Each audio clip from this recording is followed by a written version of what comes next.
Got them in your mind? Yeah. Hey, what's up? What's up, everybody? Just here doing these questions. What's your name? Luke. Luke. Watson. For Luke's school project, Mr. Luke Watson.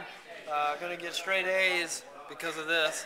Fact teacher is gonna see whatever comes from this video, whether it be the video or just the paper or whatever.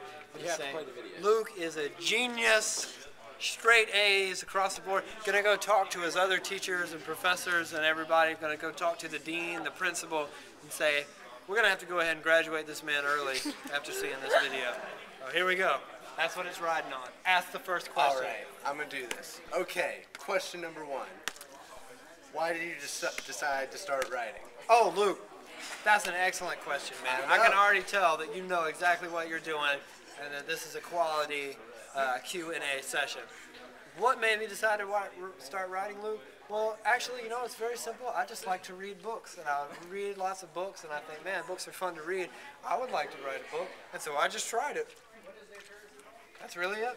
That is a good answer. Well, that thanks, is a quality Luke. answer. That's I'm sure a quality I would get question. Extra points for those. I'm sure you that will wonderful too. Answer. All right. So let's go with question number two. What is this? It's a bobble. Let me tell you. That's exactly what I was going to ask. Filtered water, BPA free, recycled plastic, sweatshop free, made in the United States, tastes fresh. But don't buy it from Target because everything from Target comes from a sweatshop, except the bobble, which you can get from Amazon.com. Now, back to our interview. Luke. Yes, question number two. Question number two. Where and when do you like to write? Where and when? When does the inspiration come? You know? That's an excellent question, Luke. Yes. Oh, for a second, I saw you putting that away. I thought it was the camera. I was like, yeah, we need the camera. Okay. You know, I'm a busy man, Luke. Riding around in a van a lot of the time. Playing free shows. Going hungry. Exactly. Well, no, actually, Luke, people have been very generous and fed us lots of food on this tour. Oh, that's good. So we haven't gone hungry this time. Well, I'm glad. I don't want to give off the wrong impression. Chipotle. Thank you, Luke. Chipotle. I had Chipotle yesterday. So good. Anyway, touring is not conducive to writing because you don't have a lot of free time, and when you do, it's never really quiet or alone, which is kind of what you need to think. So I like to, whenever we have time off, and I know it's going to be X amount of time, I go and I sit in an office and in my apartment or house, and I think, now I'm going to start writing, and I sit down and I force myself so many hours a day, if I'm working on a book, to write. Good or bad, I'm going to write this many pages in this many hours today. And the next day I can go back and say that sucks or that's good. Just got to get something down. All right. Typey. Sounds good. That sounds good. All right. So let's move on to question number three. Number three. That's trace in Spanish. Yes. Question number trace. Okay, so your newest book, The Joke That We Play on This World. Right. It's a memoir of Showbread, right? Right. And usually you would write a memoir after, you know, the band broke up or whatever. That's true. What inspired you to write this memoir right now when this band is, you could say it's getting a new start? Well, yeah, maybe the answer is in the question then, Luke. Oh. Because I may have just answered the question. we tell lots of stories all the time, telling stories, and I remember this funny time this happened and that happened, and these other guys have been saying, you should write all these down and put them in one place, it'd be funny to read.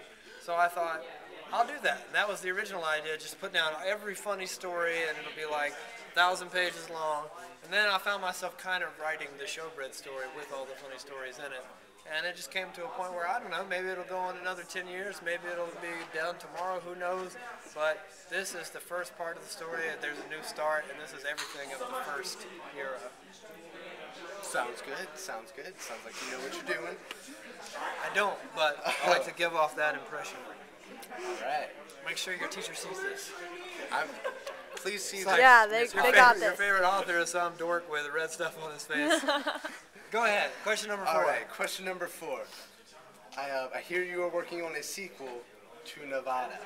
I am. That's correct. How is that going? What's going down with that? Well, Luke, here's what happened.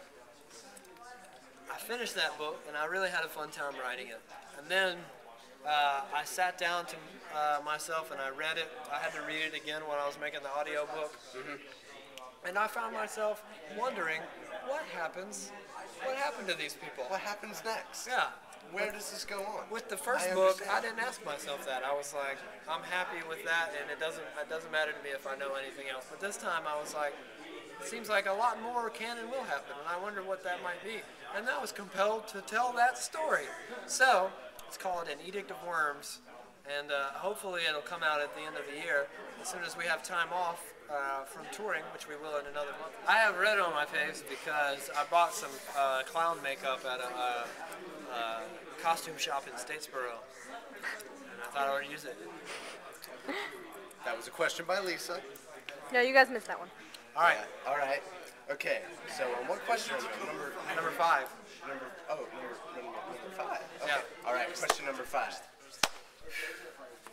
So far, I think you forgot it. I'm trying to compose myself. It's such a wonder It's talking up here. to this marvelous It's up man. here. Yeah, okay. Okay. Take your See? time. See, look at his thinking face. Where do you plan to take your writing career in the future? I don't know, Luke. I wouldn't really call it, well, I guess technically you could call it a career because I sell books and that's how I pay the bills.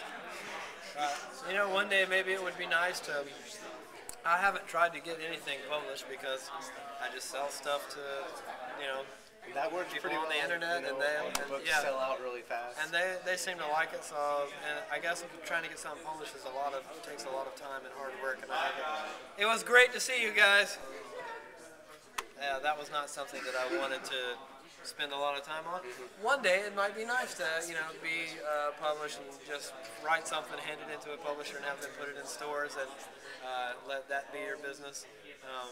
But I guess we'll just see. I'm going to keep writing books and putting them out on the internet. All right. Punk rock book. You know what I'm saying? DIY, man. Do it yourself.